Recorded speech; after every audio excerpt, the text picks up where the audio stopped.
અને અમેરિકાની short seller firm Hindenburg રિસર્ચે અદાણી ગ્રુપ પર ફરી નવા આરોપ લગાવ્યા છે।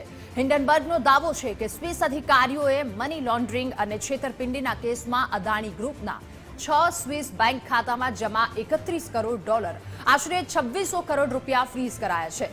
હિન્ડનબર્ગે સોશિયલ મીડિયામાં પોસ્ટના માધ્યમથી અદાણી પર આરોપ લગાવતા એમ પણ દાવો કર્યો છે કે આ તપાસ વર્ષ 2021થી ચાલી રહી છે। જો કે અગાઉની જેમ આ વખતે પણ અદાણી ગ્રુપ દ્વારા હિન્ડનબર્ગના તમામ આરોપોને રદિયો આપી દેવામાં આવ્યો છે। અદાણી દ્વારા એક નિવેદન જાહેર કરવામાં આવ્યું કે અદાણી ગ્રુપનું કહેવું છે આ તમામ આરોપ તેમની માર્કેટ વેલ્યુ ડાઉન કરવા માટે લગાવવામાં આવી રહ્યા છે। અદાણી ગ્રુપ કહી રહ્યું છે કે સ્વિસ કોર્ટના કોઈ પણ કેસની સાથે અમારે કોઈ લેવા દેવા નથી, અમારા કોઈ ખાતા ફ્રીઝ નથી થયા। અમને એ કહેવામાં કોઈ સંકોચ નથી કે આ આરોપ અમારી પ્રતિષ્ઠા અને માર્કેટ વેલ્યુને ક્ષતિ પહોંચાડવા માટે કરવામાં આવી રહ્યા છે। અને ન્યૂઝરૂમથી લાઈવ વિજય દેસાઈ આપણી સાથે જોડાયા છે। વિજય, હિન્ડનબર્ગે ફરી એકવાર અદાણી પર સણસણતો આરોપ લગાવ્યો છે। બિલકુલ, જો તમે એવું વિચારતા હો કે અદાણી જૂથ પરથી હિન્ડનબર્ગનું ભૂત દૂર થઈ ગયું છે તો એ આસાનીથી પીછો છોડે એમ નથી। હિન્ડનબર્ગે વધુ એક નવો આરોપ લગાવ્યો છે અદાણી જૂથ પર કે તેના સંબંધિત કંપનીઓના 6 બેંક ખાતા છે તે સ્વિસ બેંકે ફ્રીઝ કરી દીધા છે। એટલે કે તેની અંદર $31 કરોડ એટલે અંદાજે 2600 કરોડ ભારતીય નાણાં રૂપિયા જે થાય છે એટલી રકમ સીઝ કરી દેવામાં આવી છે।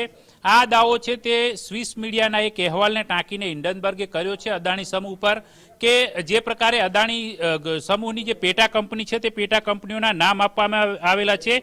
ફ્રન્ટમેન BVI જે મોરેશિયસ અને બર્મુડાથી વિવાદાસ્પદ ભંડોળનું રોકાણ છે તે કઈ રીતના કર્યું છે તેના આધારે ત્યાંથી જે પ્રકારે માહિતી મળી અને સ્વિસ મીડિયાની અંદર જે અહેવાલ પ્રસારિત થયા છે તેને ટાંકીને હિન્ડનબર્ગે કહ્યું છે કે છેલ્લે 2021થી એટલે કે છેલ્લા 3 વર્ષથી આ અંગે મની લોન્ડરિંગ અને છેતરપિંડીનો કેસ છે તે સ્વિસમાં ચાલી રહ્યો હતો અને સ્વિસ બેંકે આ ખાતા આખરે સીઝ કર્યા છે। પરંતુ આ તમામ જે આરોપો છે તે અંગે અદાણી જૂથે અગાઉની જેમ ફરીથી એકવાર રદિયો આપ્યો છે। અદાણી સમૂહે જે પ્રેસ નોટ બહાર પાડી છે તેની અંદર સ્પષ્ટ કર્યું છે કે અમારા સ્વિસ બેંકમાં કોઈ ખાતા સીઝ થયા નથી, અમારે આ બેંક ખાતા સાથે કંઈ લેવા દેવા પણ નથી। અદાણી સમૂહે એક એ પ્રકારની સૂચન પણ કર્યું છે કે ભારતની અંદર કોઈ પણ મીડિયા હાઉસ આ પ્રકારના સમાચારો છાપે છે તો તેણે અમારા જે અહેવાલો છે, અમારી જે વાત છે એને પણ તમારે સંપૂર્ણતાથી છાપવું જોઈએ, કારણ કે આ માત્ર ને માત્ર અમારું જે પ્રતિષ્ઠા છે તેને ખરડવાનો હિન્ડનબર્ગનો એક પ્રયાસ છે, અમારું માર્કેટ વેલ્યુ ઘટાડવા માટેનો પ્રયાસ છે। કારણ કે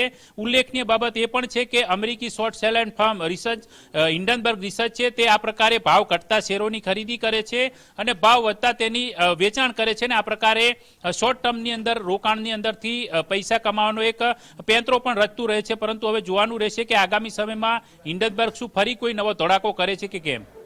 જી વિજય, આભાર આપનો તમામ વિગતો સાથે જોડાવા બદલ।